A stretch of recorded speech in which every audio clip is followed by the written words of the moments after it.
Hello there. Welcome to the Bernie Show on STL Sports Central on this Friday, October the 3rd, which just reminded me, by the way, it's my brother's birthday. Okay. Presented by DraftKings. The crown is yours. I am Bernie Miklasz. I've been writing and talking about St. Louis area sports since 1985. I do 5 videos and write 5 columns a week here on STL Sports Central, and I joined my longtime friend, Randy Carricker, for a weekly visit on his show. Usually Thursday night it'll be available for you, or Friday morning. You can catch me on Camo X on multiple shows, including Gas House Gang, Sports Rush Hour, Sports Open Line, Sports on a Sunday morning. I also do Seeing Red with my friend. It's a Cardinals-related podcast with my friend Will Leach, and I'm an occasional guest on the Cardinal Territory Show hosted by Katie Wu. All right. Today's topic, let's get into it. I got a lot to say, and I'm going to give you some history and background on Chaim Bloom. The topic relative to the past, especially after his preposterous experience with the Boston Red Sox, Chaim Bloom is taking a different approach here in St. Louis as he begins his term as the Cardinals president of baseball operation. There are so many differences in this job compared to his time as the Red Sox chief baseball officer. It's the differences are, frankly, absolutely laughable, which is good for the Cardinals because he's going to be in a normal place now compared to what he was through there, what he went through there.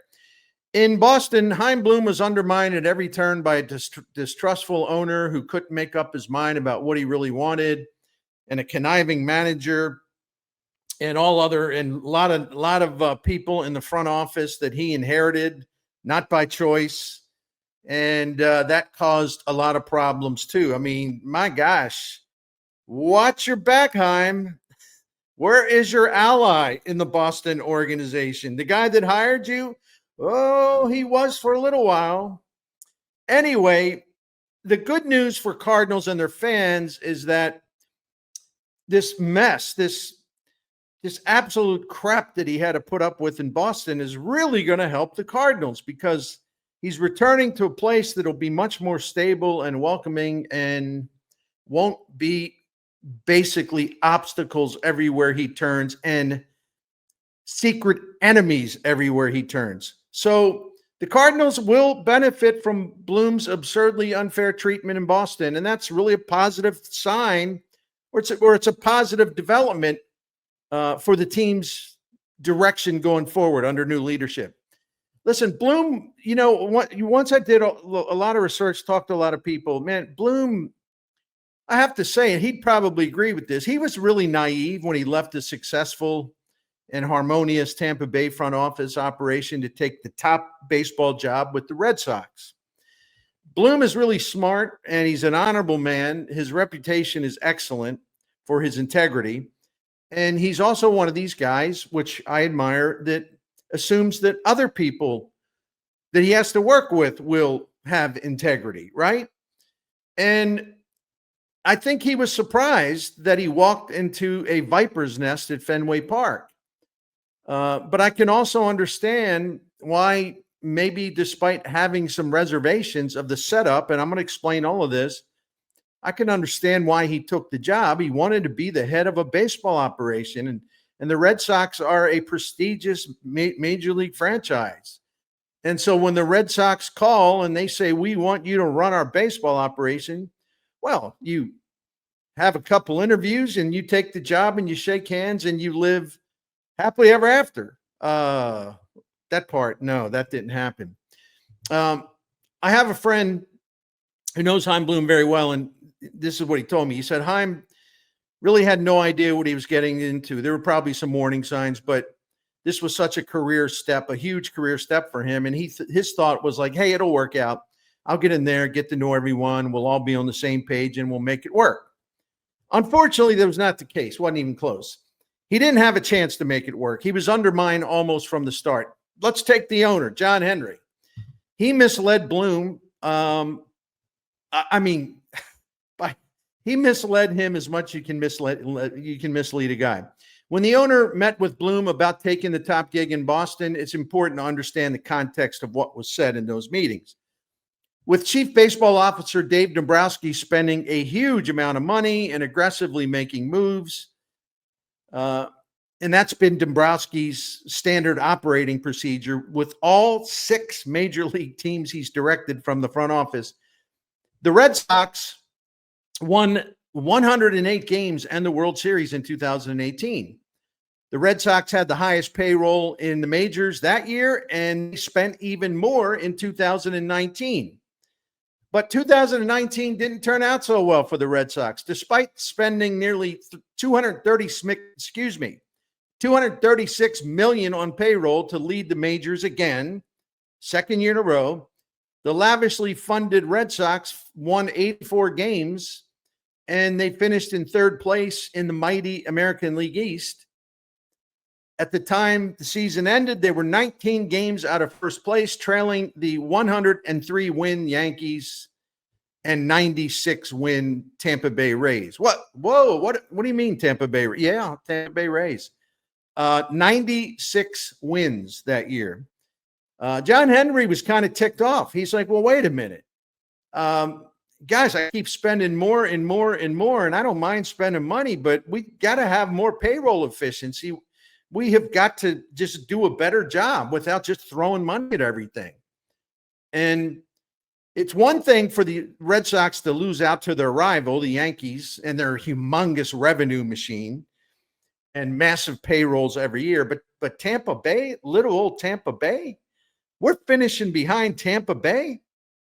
In 2019, the Rays had the smallest payroll in the majors at $60 million. And despite outspending the Rays by 176 million payroll dollars in 2019, the Red Sox won a dozen fewer games than Tampa Bay. And they also won, in a related note, they also won 13 fewer games than the Oakland A's, who had a small $90 million payroll. They were spending 30 more. The A's were spending 30 million more than the Rays, but 90 million is still a really small payroll. So after Dombrowski decided to move on, go on to his next stop, the traveling man, join the Phillies, Henry saw an opportunity to change the way the Red Sox did business, to change or modify their model. Even though they had won with it, there were problems within it, and there was a better way. That's what John Henry concluded. And after his franchise was embarrassed by the poor little Tampa Bay franchise, he said, well, wait a minute, we can have a lower payroll. We can spend a lot of money, but have a lower payroll, be more efficient with our dollars, put extensive focus on drafting and player development, where we've really done a lousy job because we have to go out and buy players all the time. So in the 2019 season, if you talk about player development, and I went back and looked this morning, 2019 season, the Red Sox were ranked anywhere from 25th to 30th last in the various farm system rankings that are turned out a couple times a year. And I was reading some of the stories about that, and most independent talent evaluators said Boston has no high-end prospects at this time. And you can understand it. They won the World Series the year before, but still, John Henry, to his credit at that time, understood had to be a better model, had to be some changes. You could still spend, but it was no reason to be stupid, and it's no reason to not have a good farm system. If you listen to that and you saw how he processed all this, you would say, that's a good owner. He gets it. You always got to change. And no one's saying you got to spend only 60 million, but man, why don't you develop some players, and then you don't have to be forced to spend 250 million or whatever. So anyway, John Henry who grew up not too far from here, by the way, Quincy, Illinois. He was a Cardinal fan when he grew up. John Henry wanted a radical change. And so John Henry zoomed in on Bloom, who was second in command in Tampa Bay. He was a rising star executive. He said, well, if they can do that work down there and win more games than us, despite this huge disparity in payroll size, I think this Chaim Bloom is probably exactly what we needed. to install a baseball operation that set the major league standard for drafting and developing players. As I mentioned, John Henry wanted enhanced payroll efficiency, which makes sense. He wanted to get the Red Sox under the luxury tax payroll. That's a big deal. So they didn't have to keep paying financial penalties for going over the luxury tax threshold. He was sick of that. So Bloom's mission was made perfectly clear, laid out crystal clear by the owner. And Bloom's strengths were a great fit for what the owner wanted. But that didn't last long. And I'll explain more about that in my second segment. And later on, in my third segment, I will explain why Chaim Bloom's absolutely miserable experience in Boston will go a long way in paying off for your St. Louis Cardinals. But first, DraftKings time. Yep, the news is true. I've been telling you about it, and I want to tell you about it because I want to get you excited because I'm excited. Missouri, get ready. The wait is almost over because on December the 1st, DraftKings Sportsbook, America's top-rated sportsbook app, will be open for business in the Show Me State or the Show Me the Money State starting December 1st. New Missouri customers, you can sign up today. So get organized. Don't be scrambling last minute on December 1st. New Missouri customers can get $300 in bonus bets when we launch on the first day of December. So download now and place a $5 bet when DraftKings Sportsbook goes live on December 1st. DraftKings Sportsbook brings everything you need to elevate your game day, including live in-game betting, lightning-fast payouts, endless ways to get in on the action, all right from your phone. And this app is filled with information. It's well organized. It's easy to operate, easy to understand. So get at it. Download it now, and then you can play with it, even if you can't play in terms of live bets right now. December 1st, circle that date. And when we officially go live in Missouri, you're going to be betting with the Sportsbook app, trusted by millions because it's safe and it's secure, and there are fast money withdrawals and other good stuff. So download the DraftKings Sportsbook app now and use the code STL Sports to grab the $300 in bonus bets, which is a $5 bet when we go live December 1st. That's less than 2 months from now. That's code STL Sports in partnership with DraftKings Sportsbook. Gambling problem? Call 1-800-GAMBLER. You must be 21 plus. Physically present in Missouri. Eligibility restrictions apply. Bonus bets expire 7 days after being issued. Excludes customers who are deemed pre-launch sign-up offer. Terms at sportsbook.draftkings.com/promos. See, I'm learning how to read fast, even though sometimes I skip a beat or two because I'm trying to read so fast. Anyway, welcome to segment number 2 of the Bernie Show. And please subscribe to our YouTube channel, which you can do with one click, and kindly hit that like button as well. And leave your comments. Give me hell. It's all good, man. I appreciate your support, even if I make you mad at sometimes, right? It's all right to disagree.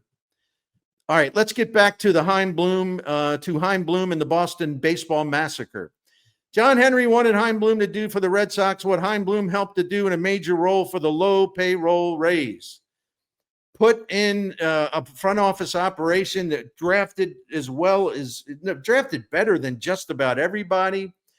Got maximum value out of a low payroll, creative, made some trades that left other teams saying, what are they doing down there?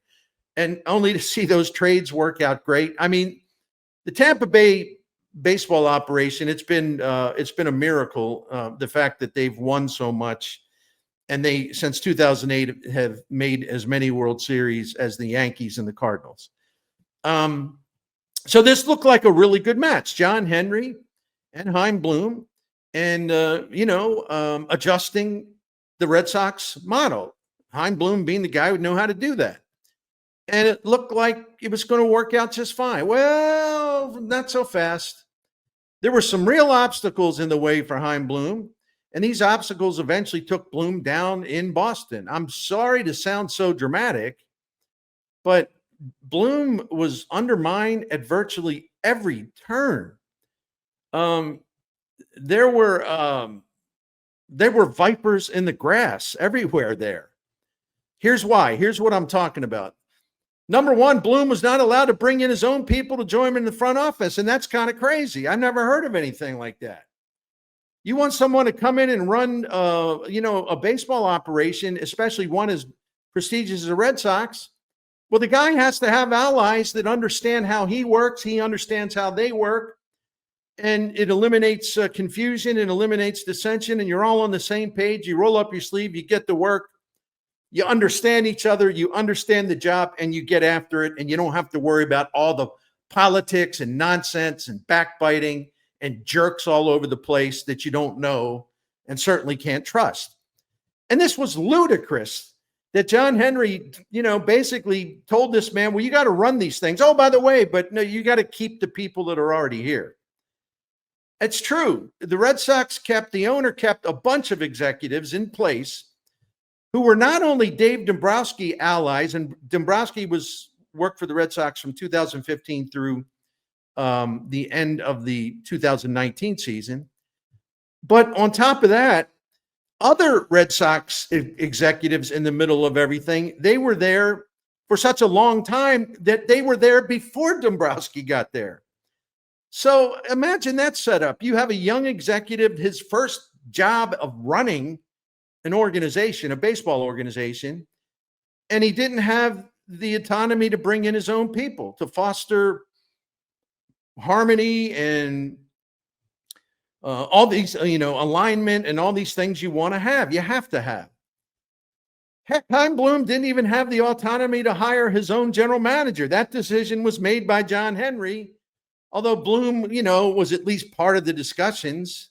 And it's not like he said no. Again, he wasn't in position to say no. Now, I know some of you want to do the fake tough guy thing. Well, if he had any guts, he would have quit right on the spot, Marty. It doesn't work that way. It sounds good in movies and reality shows. Does not work that way. Not in Major League Baseball, not in real life.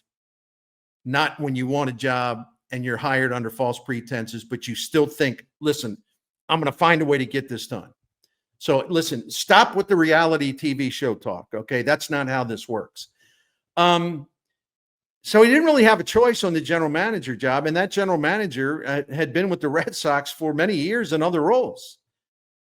I could be wrong, but I'm just kind of guessing that maybe this guy had a little problem seeing someone from the outside, from Tampa Bay, no less, hired over him. You see what I'm saying? And then there was the manager, the pure as the driven snow, Alex Cora. And yeah, I'm being sarcastic. He won the World Series in 2018 with Dave Dombrowski's players, but he saw the Red Sox lapse in 2019 with Dave Dombrowski's players. Cora, of course, famously implicated as a ringleader in the Houston Astros cheating scandal. He was all up in the middle of that. He was suspended by Major League Baseball after a, quote, investigation that didn't go nearly as far as it should have. And the Red Sox fired him once the investigation was released. And he didn't manage in 2020, and he wasn't with the Red Sox in 2020. They fired him right before spring training, right after the report came out. So when Cora's eligibility was restored by Major League Baseball, John Henry, of course, rather than starting fresh, I don't know, maybe letting his new chief baseball officer bring in someone that would be more aligned with him, more compatible with him in terms of the things they needed to do. But no, not John Henry. John Henry got that fever again for Alex Cora to come back because they won a World Series. Except Dave Dombrowski wasn't there anymore, and you needed a different kind of manager. I would argue you need a different style of manager because Cora was used to working with Dave Dombrowski, who is unique in his own way and very good. But John Henry wanted something different, and he wanted a new direction. And the way Cora wanted to do things, he was used to doing things, just weren't compatible with what John Henry said he wanted, which he really didn't all the way, and not compatible with what Bloom was specifically assigned, I should say, to do. But let's go back a bit because there's more to this. I forgot all about this, even though I remember listening to, I forget who the heck it was. I was listening to a podcast that was really, really good about how, around Major League Baseball teams, and we're talking about 2018, around Major League Baseball, there's a distrust of Alex Cora because of, his fingerprints. He got nailed in Houston for being a ringleader of that awful sign stealing operation. And Major League Baseball teams, I talked to other executives, this person said, and they're convinced there's something fishy going on in Boston. And even if not, why would anyone trust Alex Cora? That was like the prevailing sentiment. So Cora's team, the Red Sox, investigated for a smaller sign stealing operation during the 2018 season. Now, you got to understand what a weasel Rob Manfred is. He didn't even want to investigate the Astros, and when he handled down his punishments, way too soft. So now you got another sign stealing accusation and investigation, and you got the same guy managing the Red Sox in the middle of this as the same guy that was also in the middle of the Astros thing again. So do you think Rob Manfred was going to just turn over every rock there is and aggressively have his people to find the dirt and do whatever it took and don't look the other way? We really got to send a message. No, but they didn't do it. They went soft because another major scandal would have reflected poorly on the fact that Manfred was such a coward in his discipline of the Astros.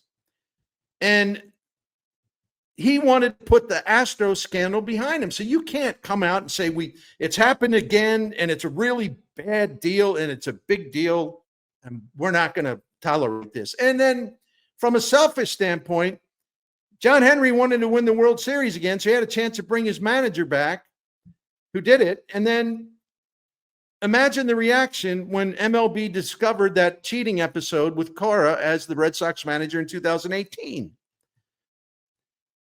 Well, John Henry, he certainly didn't want Rob Manfred's crew to come in there and turn everything upside down and get to the bottom of it.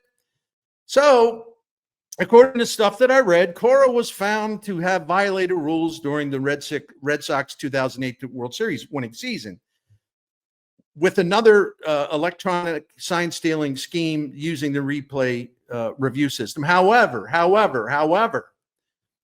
amazingly, the gutless leadership of Major League Baseball concluded that the violation was isolated, small, not nearly as anything close, not to being as deep and notorious as what happened in Houston when the Astros won the World Series with considerable assistance of an illegal sign stealing system.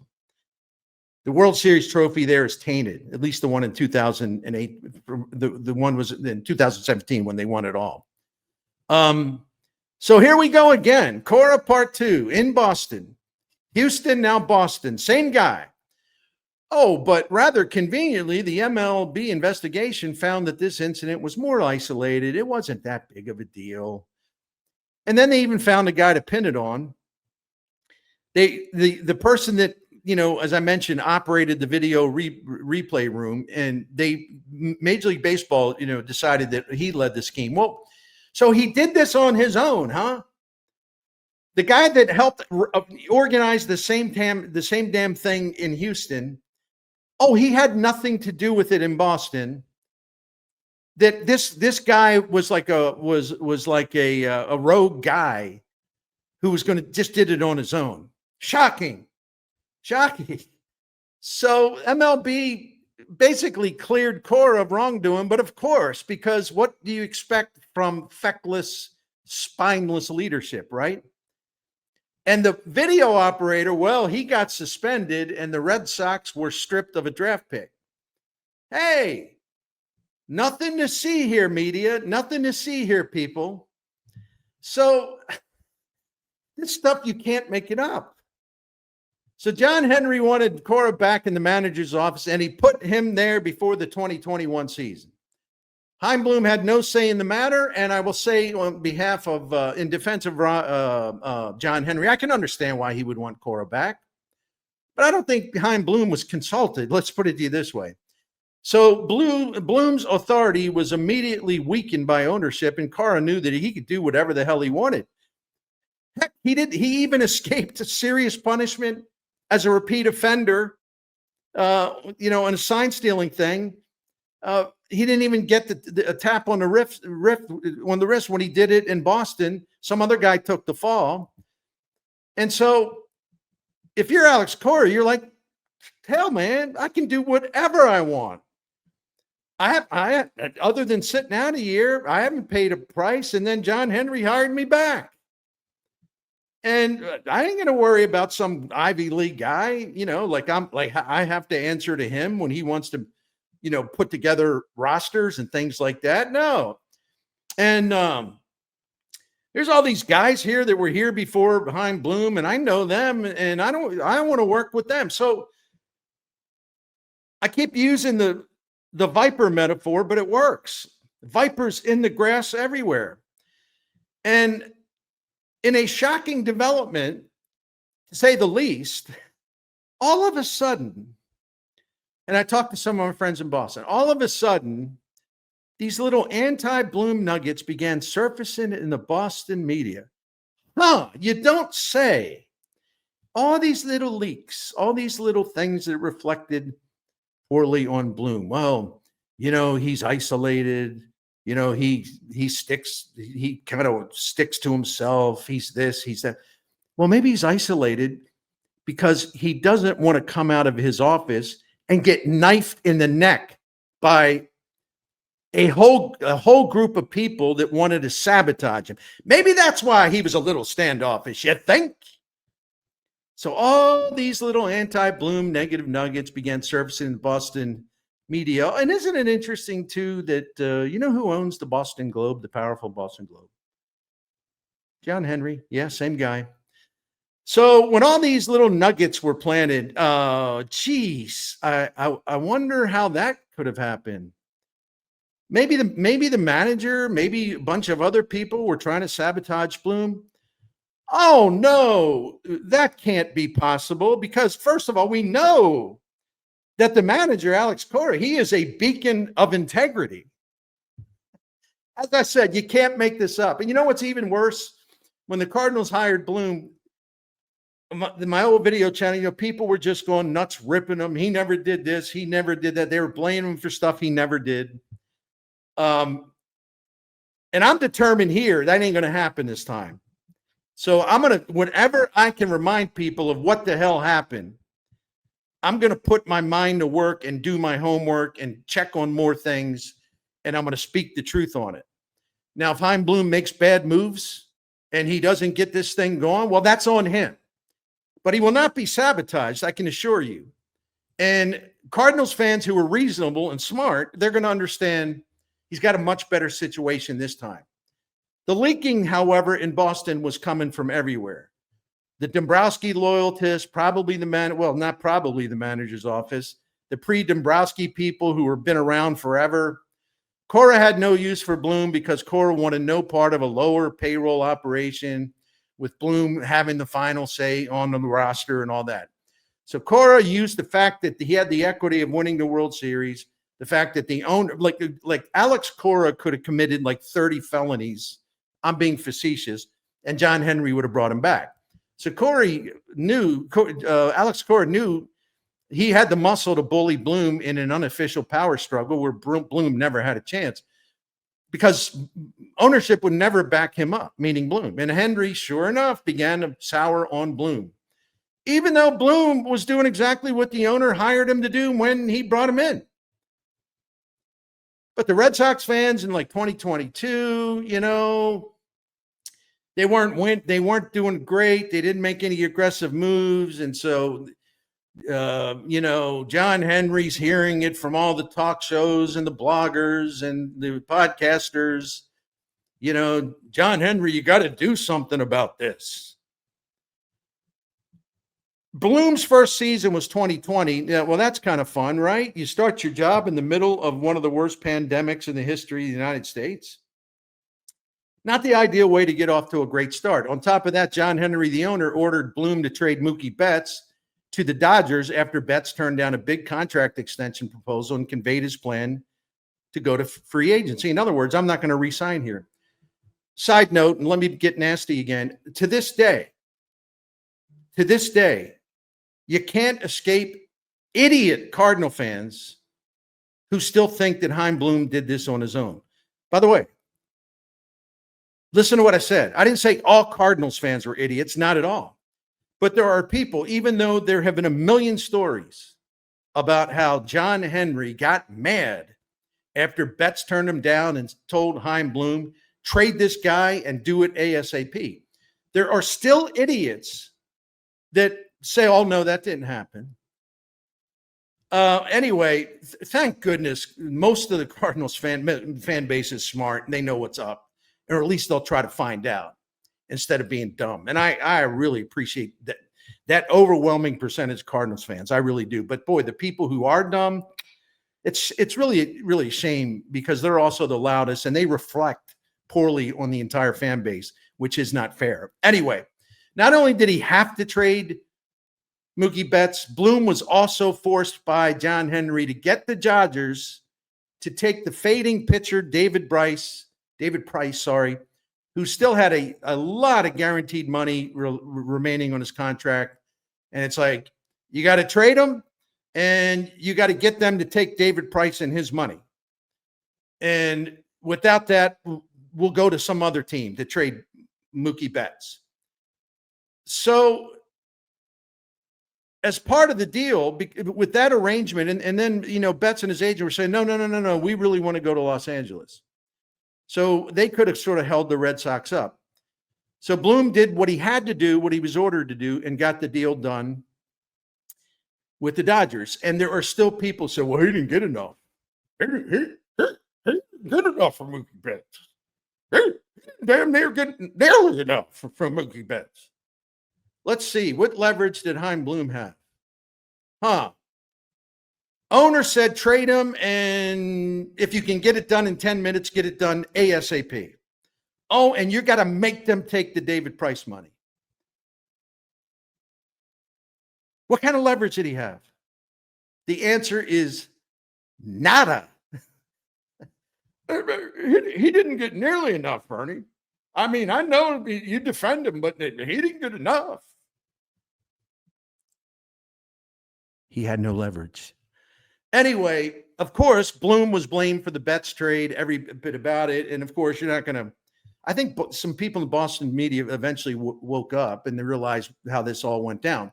John Henry made the call, period. Anyone tells you otherwise or believes otherwise is dishonest or they're a moron or both.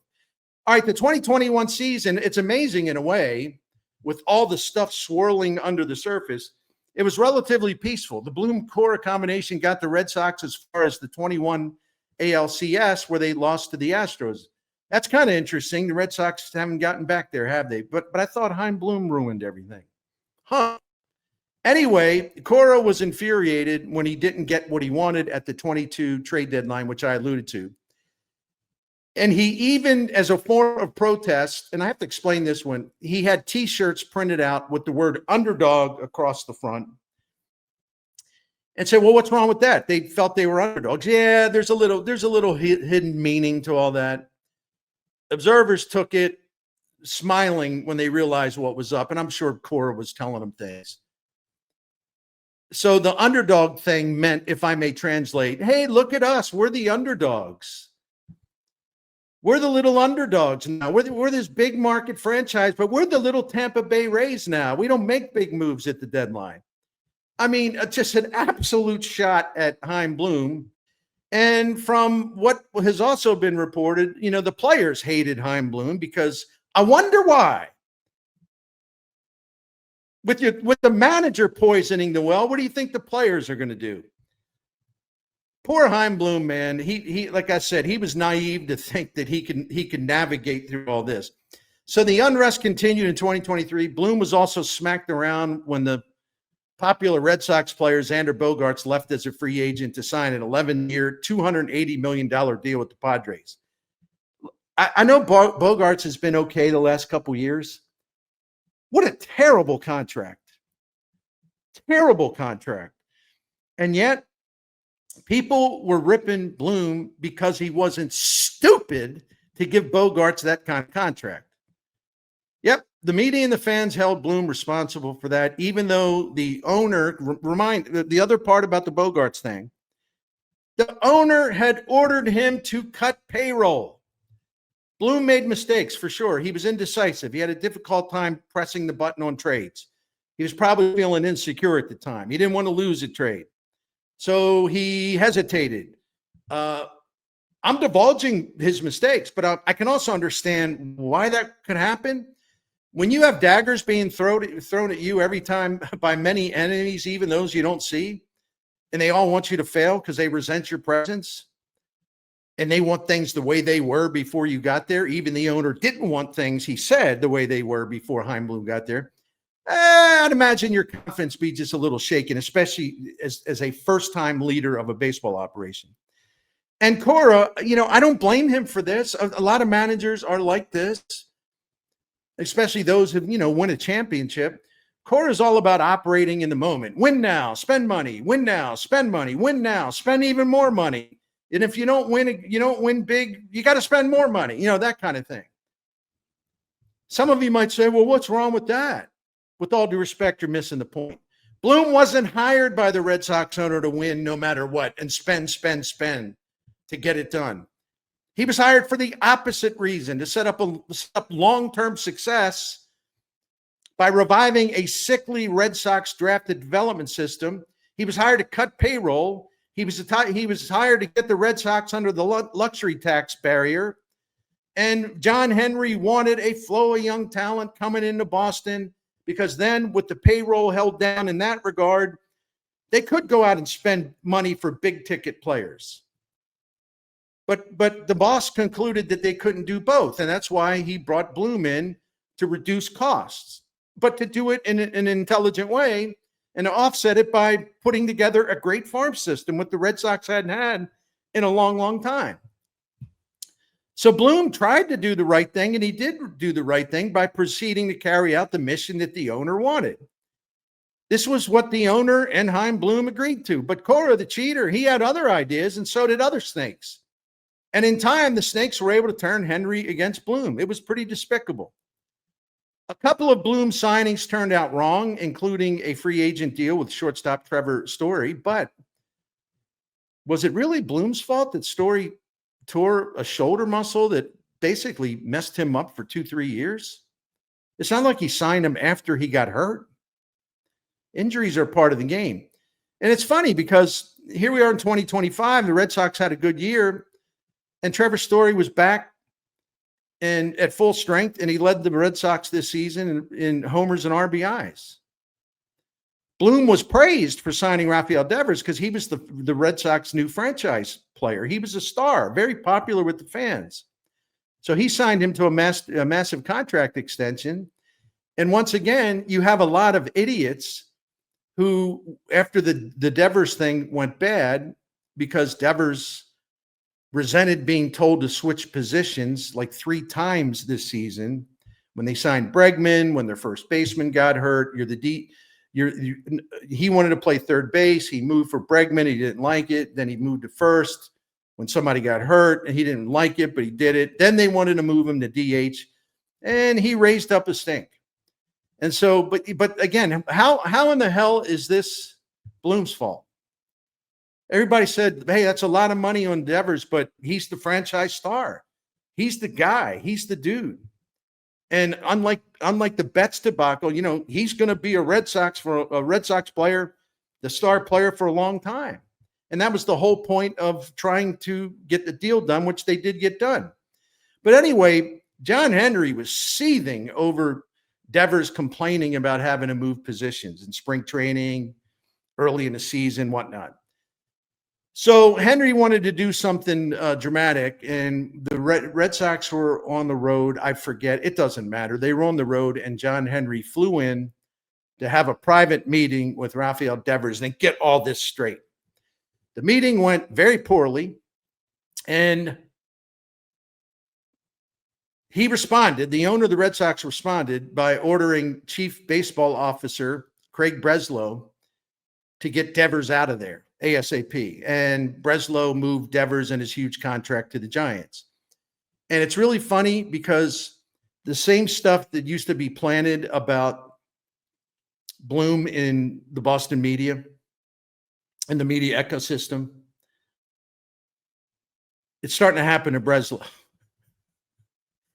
I mean, why would anybody want that job? Anyway, so Breslow at least moved Devers and his huge contract to the Giants, which gave the Red Sox some openings to spend more money if they want to. So Bloom inevitably was fired by Henry late in the 2023 season. And this was actually good for Bloom because he could finally escape the Viper's nest and the madhouse created by John Henry and all his conniving associates. But by the time he left, the Red Sox had a lower payroll, as Henry had requested. It went down to 230 some million to 180 million, went up a little bit, then it went down again. And Chaim Bloom got the Red Sox below the luxury tax threshold, was really important for John Henry. He really wanted that. And Bloom also rebuilt the player development operation and made it a top 5 farm system in a relatively short time. Top 5. In fact, I saw it ranked as high as 2nd this year. And it used to be, before he got there, it was down like 28th, 29th, 30th. This is all that Henry told John Henry told Bloom he wanted from him, and he did it. But the other stuff Bloom had to endure, Henry changing his mind every 20 minutes, reacting to every stupid talk show caller on the Boston stations, getting ripped by a columnist, having frequent tantrums over all this other stuff, letting Alex Cora manipulate him. Chaim Bloom is doomed to fail, man. As easy as that. If he fails in St. Louis, it ain't going to be because of this kind of stuff. Bloom's work was on display, by the way. I was watching it.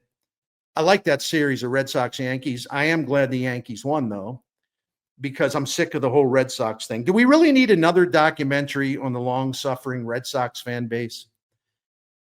The curse of the Bambino. They haven't won since 1918, and it's the Babe. They traded the Babe Ruth, and now they're cursed. And even after the Red Sox ended the curse, which isn't a curse, they won the World Series in 2004. They won the World Series in 2008. They won the World Series in 2013. They won the World Series in 2018. And people are still making documentaries about the long-suffering Red Sox fans. The latest one to do it is the particularly insufferable Ben Affleck. What the hell do they have to complain about? I mean, it's just, you talk about it. This has got to be the most self-absorbed fan base in professional sports in North America. Anyway, but I was watching this series, and everywhere I looked, I saw Bloom guys, right? 8 Red Sox players who appeared in this series were either Bloom draft picks or signings. And there were other ones that were there who didn't get in, and there were other ones who didn't make the postseason roster because they were injured. Roman Anthony, being the top prospect in baseball, was one of those guys. And then you look at Garrett Crochet, their ace pitcher, who was brilliant in game 1 of that series. And you know how he became the Red Sox ace? Because Breslow took, it was 2 or 3 players drafted by Bloom, who were considered great prospects, including the catcher Kyle Teal. And that package of Bloom drafted prospects were sent to the White Sox for Garrett Crochet. He had everything to do with that because of those prospects. So the Red Sox have 3 elite prospects waiting in the wings right now. Marcelo Mayer, Roman Anthony, Christian Campbell, they're waiting. And if you watch the game last night, the first thing I did when I saw this left-hander, Connolly Early, pitching great with amazing poise, 23-year-old rookie in a winner-take-all game 3. And I looked, yep, he was drafted by Bloom too. And he is going to be, Crochet is going to be their ace. This kid is going to be their number 2, and he looks the part. Now, well, Bernie, but he got knocked out of the game. He got knocked out of the game. If you watched it, it was in the 4th inning. The plan was to only go 3 or 4 with him anyway. And it wasn't exactly a blitzkrieg. I mean, there were a lot of base hits that just found a spot, this and that. Couple plays that weren't made, but it was snowballed. And Alex Cora just stood there and watched and watched and watched and did nothing. You got a kid making his major league debut in the postseason at 23 years old, and he was great. He was lights out for 3 innings. And then stuff started to go wrong in the 4th. Well, that's the time where, by the way, Alex Cora, by the way, the way this works is you don't have the sign stealing thing going for you anymore. So if you have a young kid who's going to be a big part of your future, especially, the Yankees are starting to get to him. This is the deciding game of the series. Might want to think about maybe getting him out of there before the deficit got too deep, but he didn't. He stood there and watched. And I don't think he even sent the pitching coach out there to talk to the kid. Cora is getting ripped coast to coast today for failing to react, for freezing there, leaving the kid out there to hang, and to let his team get down by 4 runs, and they weren't going to be able to come back, and they didn't. Cora didn't even bother. I mean, you don't even go talk to the kid. Oh, I got the answer. Sorry. Chaim Bloom's fault.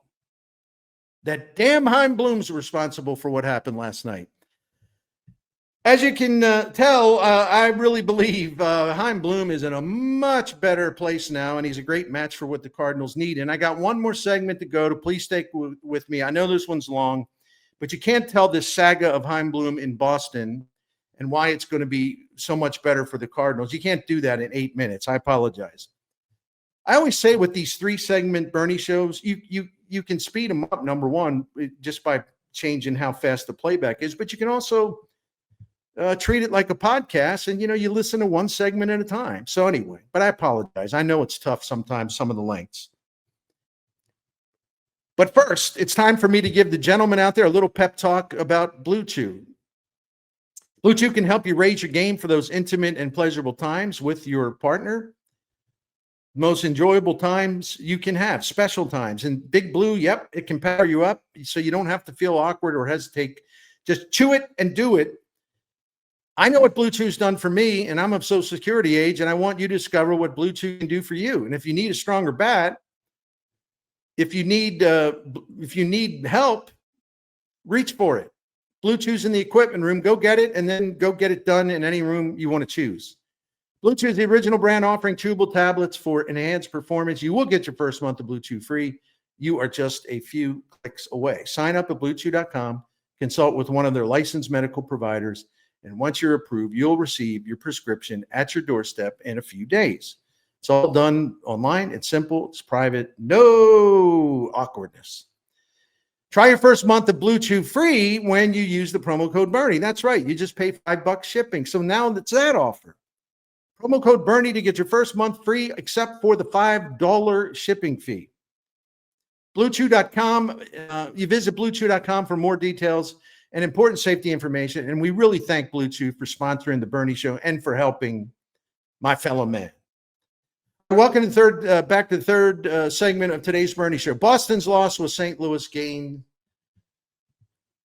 After Bloom was treated so poorly by the Red Sox, the Cardinals recognized an opportunity to hire someone who's really, really smart, who specialized in the thing that Bill DeWitt has always wanted and appreciated, really strong draft and development. And the Cardinals had really lost their way in terms of developing pitching. And Bloom was an ideal fit for a franchise that lost its way and had to go with a long-term plan to rebuild the player development system and then the major league roster. Can't all happen at once, but they can simultaneously be happening. The outgoing John Mozeliak and Chairman Bill DeWitt Jr. agreed that Bloom checked all the boxes, and they knew about him personally, and they knew that He was a man of integrity, a man of reason, and somebody that would just create a great environment in that front office. A lot of that is because he went through hell in Boston's front office, and he's not going to be a bad human being that's going to do that type of thing to people working in St. Louis. He arrived at the right spot. Cardinals really needed him, and he needed to get another shot, not just with any team, but the Cardinals. And I know some of you, basically don't think they've won anything in since Whitey Herzog or whatever. But the Cardinals over the last 30 years have maintained their reputation as one of the great franchises in baseball until the last 3 years, because they let things fall apart.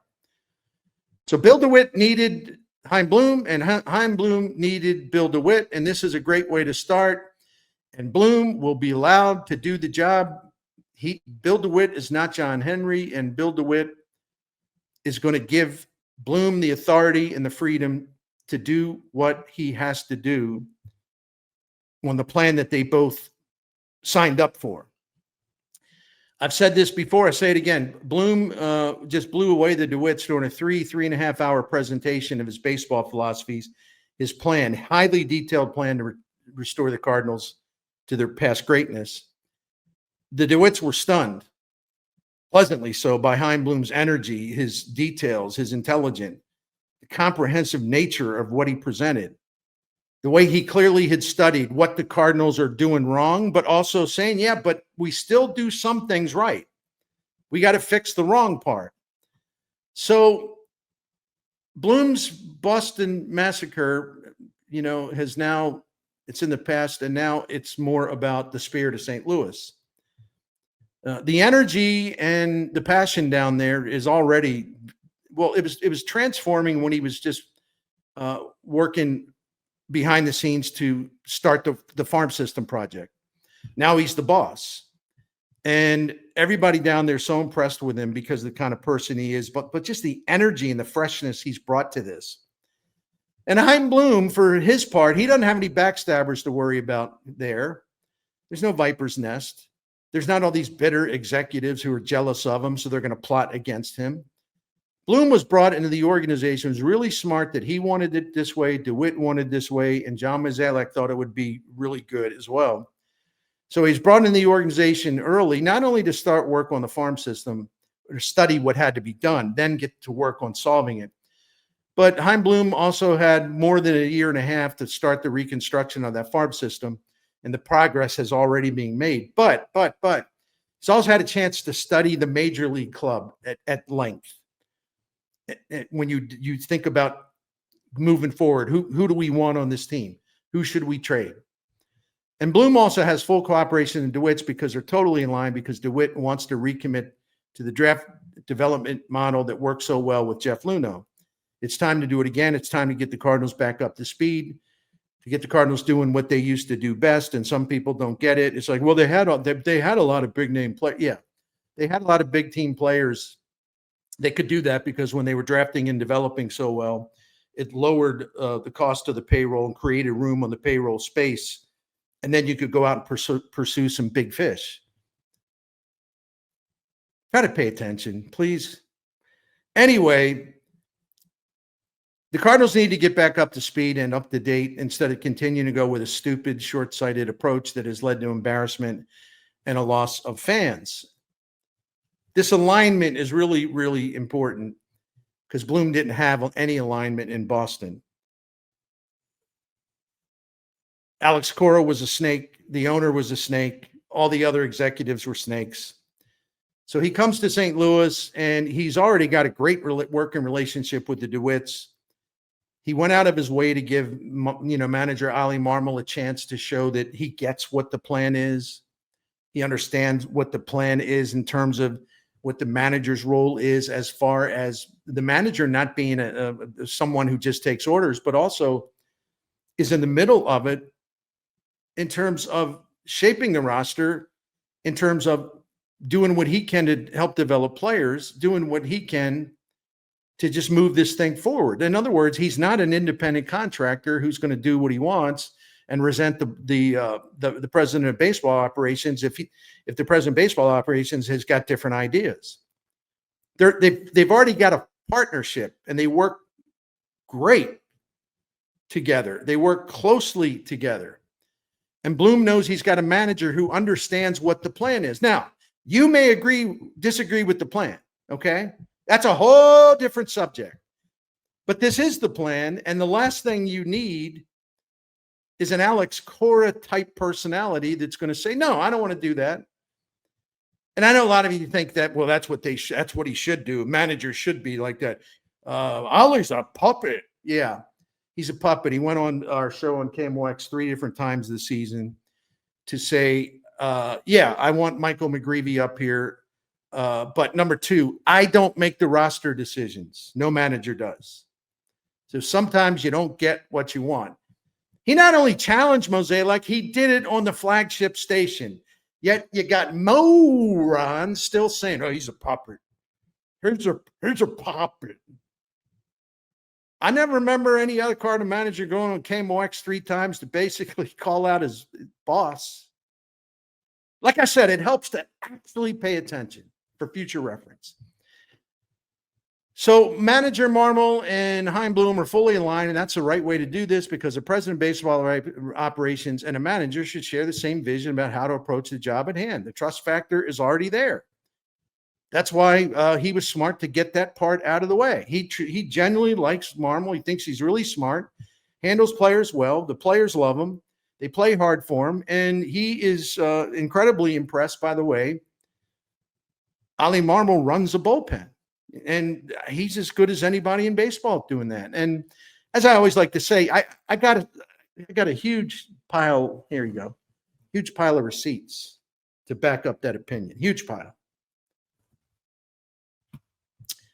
The trust factor is there. And I think for the Cardinal proceed, there's got to be trust. If they're going to proceed to the finish line and get done what they got to do, everybody's got to work together. They got to be on the same page. There's got to be trust.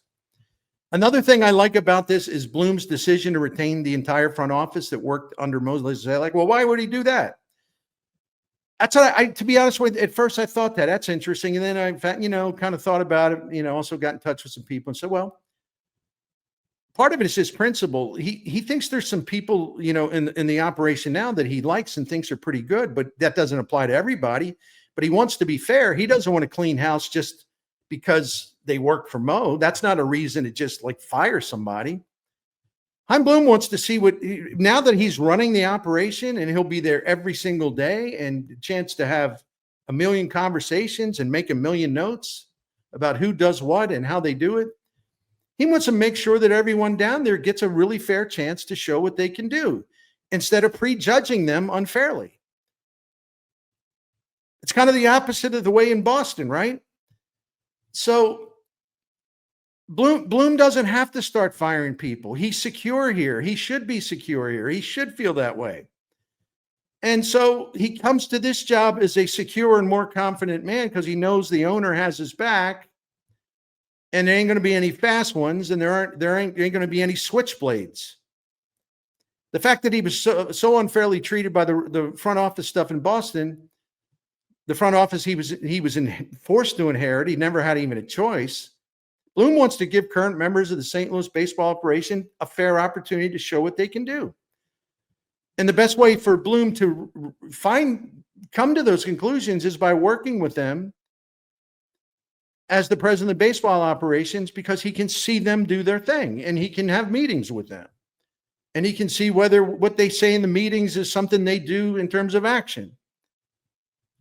It actually makes sense to me.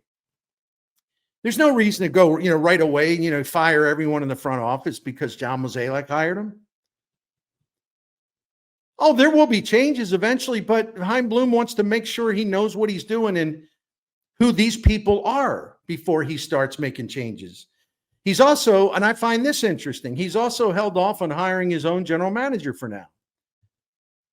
There are a couple of reasons for this. Well, number one, what's the rush? Maybe Bloom sees a potential GM in the current front office, like a Randy Flores, for example, or maybe we know that he loves Rob Cerfolio, who he hired to lead the rebuilding of the farm system. And Rob Cerfolio, no doubt about it, would be a GM candidate, a rising star. But Cerfolio's not finished in the project with the player development stuff, and there's still a lot of work to do. And why pull him out of that job and put him in the St. Louis job when you really, really, really need his leadership of what's happening and what he's already doing down in the player development project that is so critically important. He gets all of the retooling and everything done. Well, then he can be your GM next year in St. Louis. But let him finish this important project. Or maybe Bloom wants to take a look around the major league landscape and identify potential rising star GM candidates who could enhance the Cardinals if they come aboard. There's no need to rush into anything. And it isn't because he's indecisive. It isn't he's afraid to make a decision. He wants to be deliberate because this is a huge job in front of him. And it's very rare where you have a chance to just do everything without feeling all this external heat and nonsense and people screaming. You know, it's like, win now, win now, win now. Yeah, you want to get to a place where you can win now when after you have solidified the foundation and increased dramatically the volume of young, cost-controlled talent and got a couple franchise caliber players in place. You know, there's time to say, okay, now we're in the full win now mode. And that's when Bill DeWitt will also open up the treasury. Bill DeWitt told me that. He says he loves the Tampa Bay model. He loves the Cleveland model. I love, he said, everybody knows I love player development, draft and develop, finding value, because that's how you can afford to then go spend and bring in some big boys and stars. And he said, I've always had stars, and he has. They're running out of them. But you got to get the foundation solidified, and then there's going to be a time to spend, a lot of time to go after stars. And Chaim Bloom knows this, so therefore he can go about his business the way he should go about his business instead of rushing into something stupid, something he will regret. Like he rushed into the Boston job. He really rushed into the Boston job. Did he rush into the St. Louis job? No. He wanted to study the DeWitts and the baseball operation and everything they had down below, everything they had in the major league operation. So after rushing into a mistake in Boston, why in the hell would anyone want him or expect him to do it again? Instead, he came up with a great plan. He was going to be in the background, observing, taking notes, talking to people, figuring out exactly what needed to be done and who needed to do it. So I love the fact that he made a mistake by rushing into Boston. And if you really aren't convinced that he learned a hell of a lot from that, again, look at the way he came to St. Louis and look at how he's approached the start of this job by giving him time to know exactly what he was getting into. And he's very happy to be the man in charge of rebuilding the Cardinals. Thank you all for watching. Sorry about the length. Please subscribe, hit the like button, leave your comments, support our sponsors. Special thanks to DraftKings for presenting the Bernie Show on STL Sports Central. And also, thanks to all of you. And like I said,